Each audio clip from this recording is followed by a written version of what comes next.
विधानसभा आलोचना है आलू ये जो बढ़िया कथा दर बढ़ीगला सब करवा कथा मोर जो प्रश्न उत्तर थे से मुझे जे ओडिशा रे आलू बढ़वाटा निहाती दरकार बढ़िया कारण हूँ ये जो नवीन पट्टनायक शासन 24 वर्ष शासन कले नवीन पट्टनायक चाषी क्या आलू तो उत्पादन कर कृषक आ चाषी ना ओडिशा रे चाषी किए अच्छा कि सबू तो पलैले सूरत मुंबई चेन्नई खटिया को पलैले रोजगार पंथा ये नवीन पट्टनायक देलेनी ये ओडिशा टाक ध्वंस कर बर्तमान गोटे कोल्ड स्टोरेज ओडिशा रे नाही ताले आलू कोठे रखिबे उत्पादन करिवो किए कृषक थिले तो उत्पादन करिवो कृषक ना तेणु आज आम ओडिशार अवस्था या बाकी जिनस जोड़ा आप कहते दादान खटिया कथा ये गोटे सरकार दायित्व होची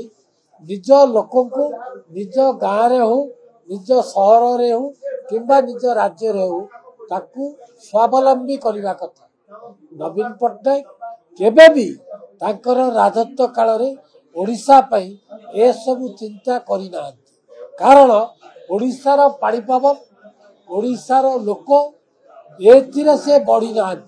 ओडिशा कौन नवीन पट्टनायक जानती नहीं सी बाहर बढ़ी बाहर चली से गोटे भाग्यवशत किमती आसिक मुख्यमंत्री हेले 24 वर्ष राजत्व कले ओडिशा टाक रसातल को नहीं गले कौन आज तार अवस्था आम समस्त भोग कर आज दादा समस्या कहतु दरदाम समस्या कहतु आलूर समस्या कहतु ये सबूर उत्तर दायित्व आम नवीन पट्टनायक को दौचु जहाद्वारा कि आज आम अवस्था खराब आज्ञा कि कले आमर सूता कल गोटे आसिकार कि लोक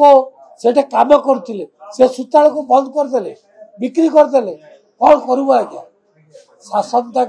सरकार सबकि आज आलू कथा उठे 795 ना 96 कोटी टका आलू विषय खर्च कर प्राय 800 कोटी टका कौन कले आज्ञा से पैसा आणिक मिशन ना निर्वाचन खर्च करदे समस्ते जानते कथा भावुचु चेष्टा करुचु आम सरकार भी निष्पत्ति नेबार आरंभ करष्पत्ति नेबा आरंभ कर कार्य करने आरंभ कर फल निश्चित भाव में आपको मिल